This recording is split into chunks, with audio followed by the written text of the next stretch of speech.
This change is coming too late for Dr. Ash Gordon. The 33-year-old was stabbed and killed by a teenager during a home invasion in January last year. His family is beyond heartbroken. They always will be, which is exactly why they haven't stopped fighting, so others never have to feel their pain. And Ash's sister Nat joins me. Nat, adult time for violent crime. Is this what you've been fighting for?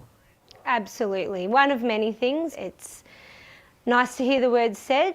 Whether we see action is yet to be shown. Well, you would know that details were pretty vague today. Do you trust the Victorian Premier will actually make this happen? No. Plain and simple, no. We've been fighting for this change for close to 2 years now, and in that time, many people have lost their lives in similar circumstances. When is enough going to be enough? So I'm sort of feeling that there's a sense of you're happy with this change, but you're not holding your breath.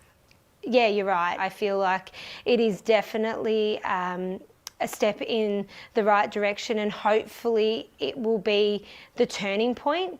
But the fact of the matter is that she's proven time and time again to fill us full of false hope and not deliver. So just talking about your brother's case for a moment, because he was woken by armed teenagers in his house. He chased them and a 16-year-old stabbed him in the chest. And Ash died alone. I mean, that is a scar and a burden that you and your family will carry forever. Oh, absolutely. It's probably my biggest regret is I wasn't there to help him. I know my dad struggles with that, you know, daily, that the protector of the family, wasn't there to protect and help his son. But the fact of the matter is neither is the government, neither is anybody. I'm just angry that they continue to ignore what we're saying and ignore all the other situations that have arisen since then.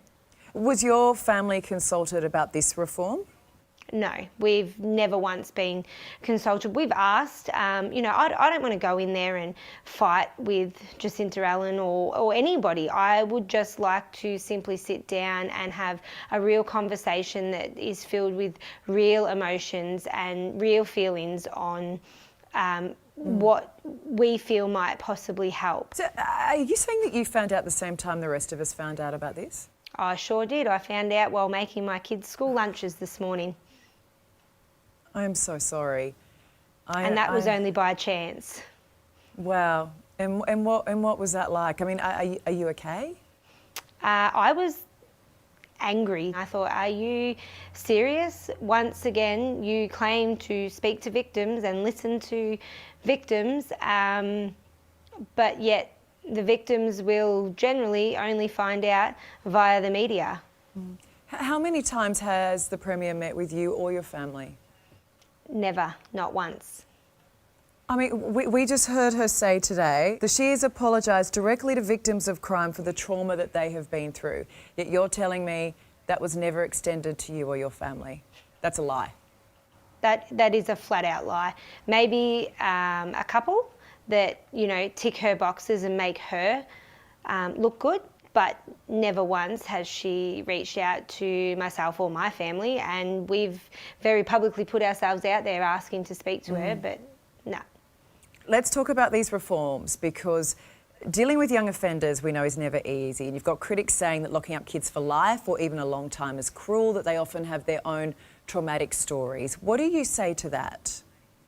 I think it's pretty cruel that my brother's currently 6 foot under, but you know, I'm not saying to lock these young offenders up for minor crimes.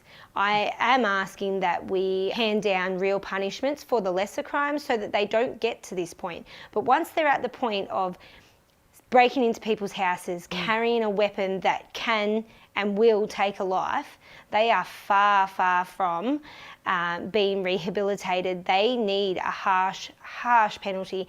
And I'm sorry, but everybody could use something as a traumatic experience in their life if they really wanted to. The poor me attitude doesn't sit with me at all.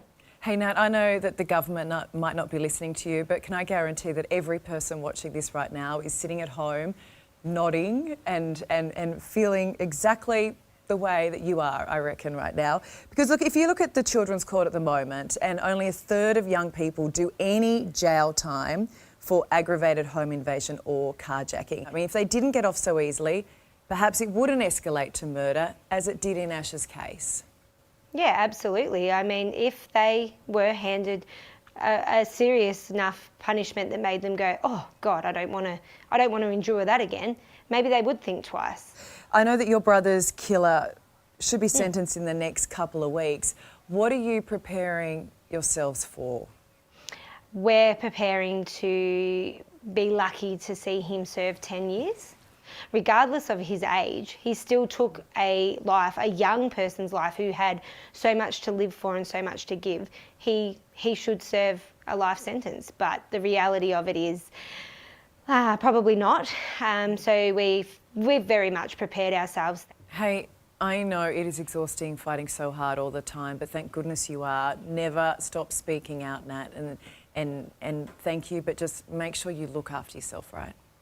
Will do. Thank you very much for always giving me an opportunity to have a voice.